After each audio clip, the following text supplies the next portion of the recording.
मेरे सभी पत्रकार बंधुओं को मेरी तरफ से और मेरे जिस साथी आदि श्री देशराज राणा जी, श्री सतीश शर्मा जी की तरफ से आप सबको मेरा नमस्कार और आप सबका स्वागत। सबसे पहले तो मैं आपके माध्यम से सभी भाई बहनों को आज इस पवित्र दिन के अवसर पर, क्योंकि आज भारत के संविधान के निर्माता भारत रत्न डॉक्टर भीमराव अम्बेडकर जी का जन्मदिन है, जयंती है, 135वीं जयंती है। इस उपलक्ष्य में मैं सबको बधाई देता हूं, शुभकामनाएं देता हूं। साथ में हमारे ऊना के वरिष्ठ पत्रकार साथी भाई विशाल जी का भी आज जन्म दिवस है। मैं उनको भी, उनके परिवार को भी शुभकामनाएं देता हूं। और मेरे साथ हमारी पार्टी के वरिष्ठ कार्यकर्ता सुनील जी हैं, आज इनका भी जन्म दिवस है, मैं इनको भी शुभकामनाएं देता हूं। मित्रों, जब भी आपसे कुछ गंभीर विषयों पर चर्चा करनी चाहिए, आप सभी प्रदेश हित में, ऊना के हित में, जनता के हित में उन गंभीर विषयों को जनता तक पहुंचाने के लिए आप हमेशा तत्पर रहे हैं। बड़ी निर्भीकता के साथ आपने पत्रकारिता के प्रति जो कर्तव्य निष्ठा रहती है उसका पालन किया है। उसी कड़ी में आज एक विषय पर आपके सामने मैं चर्चा करना चाहूंगा। जब से प्रदेश में कांग्रेस की सरकार बनी है, तब से उत्सवों, मेलों के माध्यम से प्रदेश की जनता को लूटने का धंधा लगातार चला है।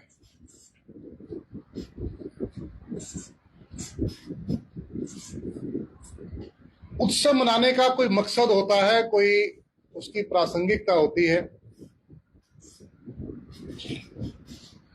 उत्सव तब मनाया जाता है जब किसान खुशहाल हो, नौजवान को रोजगार मिले,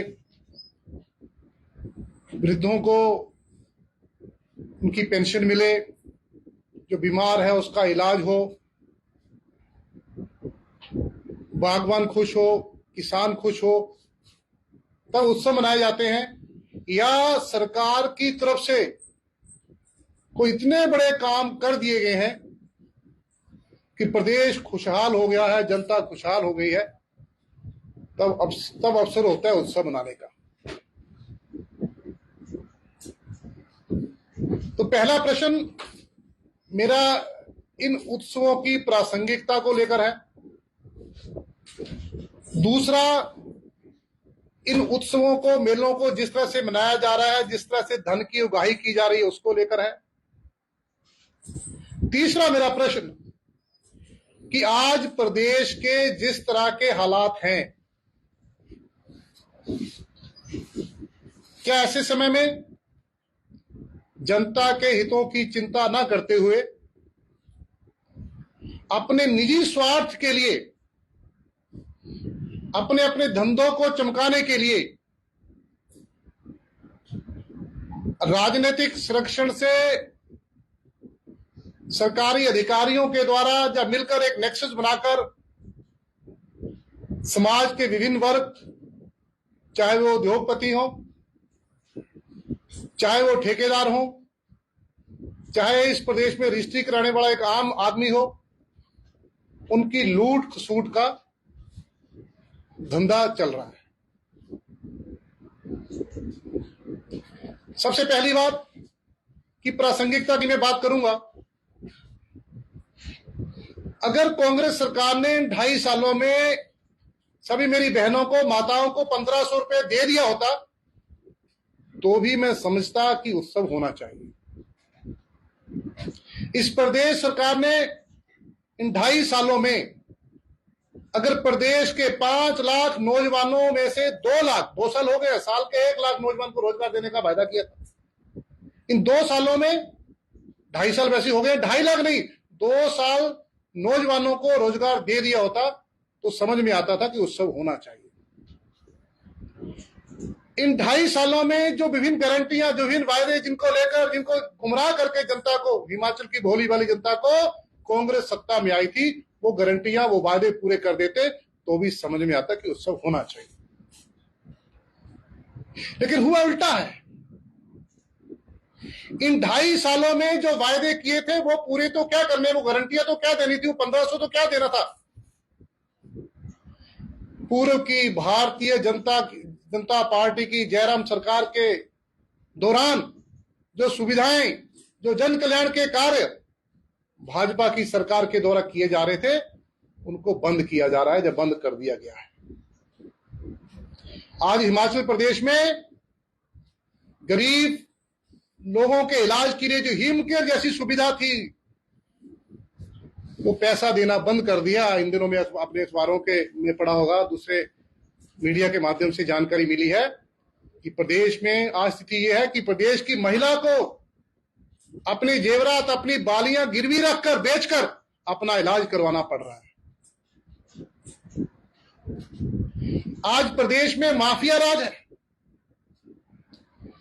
जो drug mafia Bharatiya Janata party के शासन में, जिसको पूरी तरह से क्रश करने का काम, उसको खत्म करने का काम हमारी सरकार ने किया था। ईमानदार पुलिस के अधिकारी हमने यहां ऊना में लगाए थे, प्रदेश में लगाए थे।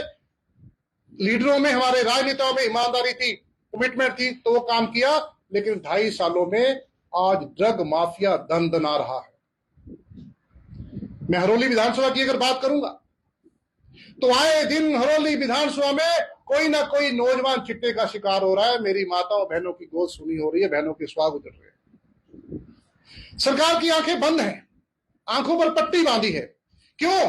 क्योंकि यही लोग जो माफिया से जुड़े हैं, इन लोगों ने ही उस समय इन नेताओं का, जो आज इनका समर्थन कर रहे हैं, शय दे रहे हैं, शेल्टर दे रहे हैं, इनका समर्थन किया था, इनको सत्ता में लाए थे। पत्रकार बंधु, आज स्थिति ये हो गई है कि ये प्रदेश सरकार किस तरह से पंगु बन गई है, आंखें बंद की है। उसका उदाहरण आपको बताता हूं। प्रदेश के डिप्टी चीफ मिनिस्टर, उनके घर के बिल्कुल सामने उनकी पार्टी का ही एक पंच चिट्टा बेचने का काम करता है। हिमाचल पुलिस की हिम्मत नहीं होती वहां जाने की। क्यों नहीं होती? उनको पता है कि जब डिप्टी चीफ मिनिस्टर चुप है तो हम कौन होते हैं इसको रोकने वाले। स्थिति ये हो गई कि पंजाब तक चिट्टा बेचने का, सप्लाई करने का काम शुरू हो गया गोविंद जयचंद के डिप्टी सीएम के पड़ोस से। पंजाब पुलिस एक दिन आती है, उस व्यक्ति को उठाकर ले जाती है, लेकिन हिमाचल पुलिस को पता नहीं होता है। यानी कि कितनी बेबस, लाचार हिमाचल पुलिस इस प्रदेश सरकार के मंत्रियों ने कर दी है। ये सबसे जीता जागता उसका उदाहरण है। तो माताओं के बच्चे मर रहे हैं, बहनों के सुहाग सूने, और इसलिए आप उत्सव मना रहे हैं। आज इस प्रदेश में छोटे छोटे वर्कर्स, चाहे वो मल्टीटास्क वर्कर है, चाहे वो आउटसोर्स के कर्मचारी हैं, उनको या तो वेतन मिलता ही नहीं, कई महीनों से नहीं मिला, या समय पर नहीं मिल रहा है। हमारे जो बुजुर्ग 60 साल से ज्यादा उम्र के, उनकी पेंशनें कई महीनों से नहीं आ रही। हमारे पेंशन लेने वाले सीनियर सिटीजन, कई वर्षों से उनके मांगे लंबित हैं, उनका एरिया नहीं मिल रहा है। 7th पे कमीशन के जो ड्यूज थे, उनको आज तक नहीं मिल रहे हैं। वो सड़कों पर घूम रहे हैं, आंदोलन कर रहे हैं। आज ड्रग माफिया के साथ साथ एक और माफिया हमारे प्रदेश में, ऊना में विशेष रूप से सक्रिय हुआ, फिरौती माफिया। आए दिन किसी न किसी व्यापारी को, किसी न किसी उद्योगपति को, किसी न किसी प्रसिद्ध व्यक्ति को फोन जाता है कि आप इतना भेज दो, इतना कर दो, इतना दे लो, इतना दे दो। हद तो तब हो गई जब पूर्व सरकार में प्रदेश में एक सीनियर मंत्री, हमारे कुटरैहर से 4 बार के विधायक, पूर्व में मंत्री श्री वीरेंद्र कंवर जी को फोन आता है, उनको धमकाया जाता है, उनसे फिरौती मांगी जा रही है। तो ये हालात प्रदेश में इस कांग्रेस सरकार ने पैदा किए। क्या ऐसे हालात में उत्सव मनाना जायज है, वाजिब है? ऊपर से प्रदेश की जो स्थिति है, प्रदेश की स्थिति यह है कि 70 सालों में हिमाचल प्रदेश ने 70,000 करोड़ का कर्जा लिया था। 70 सालों में 70,000 करोड़ का कर्जा। लेकिन इन 2 सालों में 30,000 करोड़ से ज्यादा कर्जा लेकर 1,00,000 करोड़ का कर्जदार हिमाचल प्रदेश हो गया है। अब प्रश्न ये है कि अगर आपने कर्मचारियों को पेंशन देने के लिए कर्जा लिया होता तो समझ आता, अगर आपने हमारी माताओं को, बहनों को 1,500 रुपया देने के लिए कर्जा लिया होता समझ आता, अगर आपने बुजुर्गों को पेंशन देने के लिए कर्जा लिया होता तो समझ आता, अगर आपने 1 साल में 1,00,000 नौकरियां देने के लिए कर्जा दिया होता तो समझ आता, अगर आपने गारंटियां भी पूरी कर दी होती, कर्जा लिया तो भी समझ आता। लेकिन 2.5 सालों में आपने जनहित में तो काम किया नहीं। ये पैसा जा कहां रहा है प्रदेश की जनता, ये प्रश्न मैं आज की सरकार से करता हूं, इस प्रदेश के मंत्रियों से करता हूं, डिप्टी चीफ मिनिस्टर से करता हूं, चीफ मिनिस्टर से करता हूं।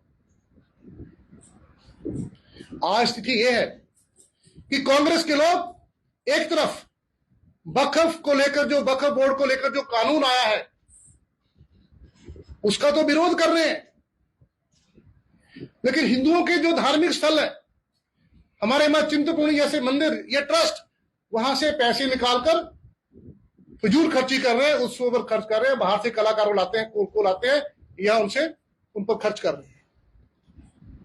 मैं किसी उत्सव मेले के विरोध करने के लिए यहां नहीं आया हूं। मेरा मात्र यह कहना है कि क्या आज वो स्थितियां हैं हिमाचल में, क्या ऊना में आपने इतना बड़ा क्या कर दिया है कि आपको उत्सव मनाने का आपने अवसर ढूंढ लिया है। मैंने कहा कि बच्चे ओवरडोज से मर रहे हैं, कोई गांव ऐसा नहीं बचा है, चाहे वो मेरा गांव है, चाहे डिप्टी चीफ मिनिस्टर का गांव है, यहां चिट्टा नहीं पहुंचा है। यहां भी चिट्टे से ओवरडोज से मौतें हो रही है, वहां भी ओवरडोज नशे से मौतें हो रही है, कोई गांव नहीं बचा है। ये हालात आपने पैदा कर दिए। आगे मेरा एक प्रश्न ये है कि अगर आपने उत्सव करना ही है,